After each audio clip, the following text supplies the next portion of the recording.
Hi guys, today we're going to talk about The Stranger by Albert Camus.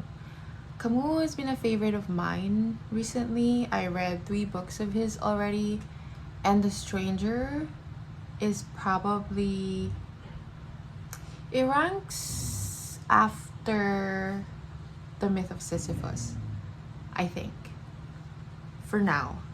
It might change over time, as it usually happens once the book marinates in my brain and then I change my mind, and sometimes I end up loving a book more after a while or disliking a book after a while. But The Stranger, I feel like it's gonna be up there for quite some time. It's a rather short book. I read this book in one sitting, as it usually happens with Camus, because all of his books at least the books I've read by him are rather short books. Besides The Myth of Sisyphus, with The Fall and The Stranger, I read them in one sitting. And I didn't even expect to finish them in one sitting. I couldn't take my attention of it because it's so interesting to read. So the book, I rated 5 stars. Definitely a favorite of mine. One of the books I recommend. One of the books that changed the way I think. This book has 2 parts. The first part is, quite honestly, quite boring. The first part is extrospective, and then the second part is the introspective part, or the more philosophical. You follow the main character's life briefly from the time of his mother's death to the time he committed a crime. And then we get the second part, which is more philosophical. It transpired pretty much the entire time he was on trial, so he was left with his thoughts at the prison, and so we get most of the philosophical side of this book from the latter half, which is my favorite part. So we start off the story with the main character's mother's death, and the main character, had to attend the funeral. And throughout the entire time he was attending this funeral, his mind was elsewhere. He struggles to express emotions that are socially accepted. He rather focuses or hyper fixates his thoughts on the heat and the people and the tradition of like funerals. I find it a little funny to read about, but also I understand where he was coming from. I also noticed the small things. Sometimes I'm in this gathering, and instead of focusing on the conversation instead of focusing on one thing, I end up criticizing the shape of the plate, the weather outside, or the temperature inside, or how dim the lights are, or how high the ceiling is, and the disproportion of the room. I also tend to focus on those things.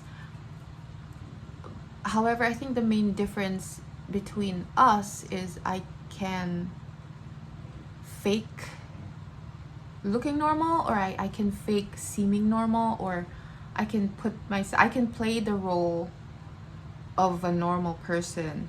By normal, I mean someone who is accepted socially.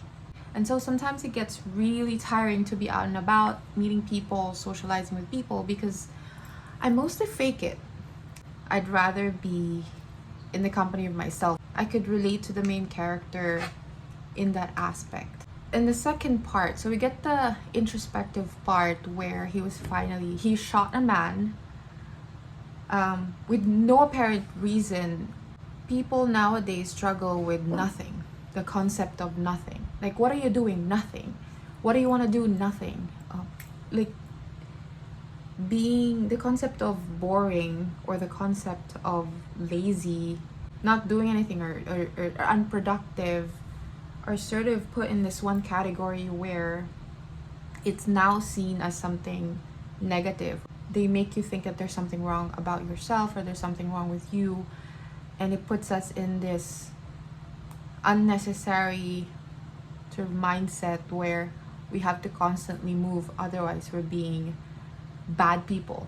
But I think this book details exactly what nothing is, the concept of nothing and laziness. The main character literally adapts to prison life. He even credits his mother when she apparently told him that you can literally adapt to anything in life. I think he finds comfort in the prison cell because he doesn't have to think about what to do.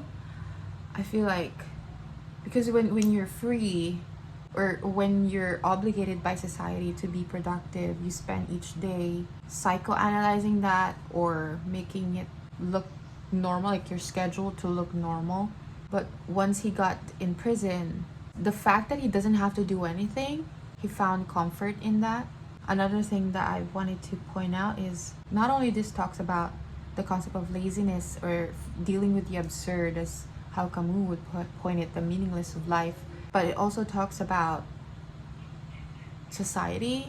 There's also this social issue where during his trial, instead of focusing on the trial, they instead focus on his behavior and how it's not very typical of a man who just lost a mother just because he acted differently or he handled it differently. People assumed many things out of contrary or out of context. At the back of this book, Camus, I think, he termed this, he said, the nakedness of a man faced with the absurd. But what I think is the absurdity of a man faced with nakedness. Yeah, to sum it up, absolutely love the book. I truly related with the character, and I appreciate how tiny the book is, otherwise I would have been bored. Yeah, embrace nothingness, embrace the meaningless of life, and embrace boredom, embrace silence and unproductivity. There's nothing wrong with it.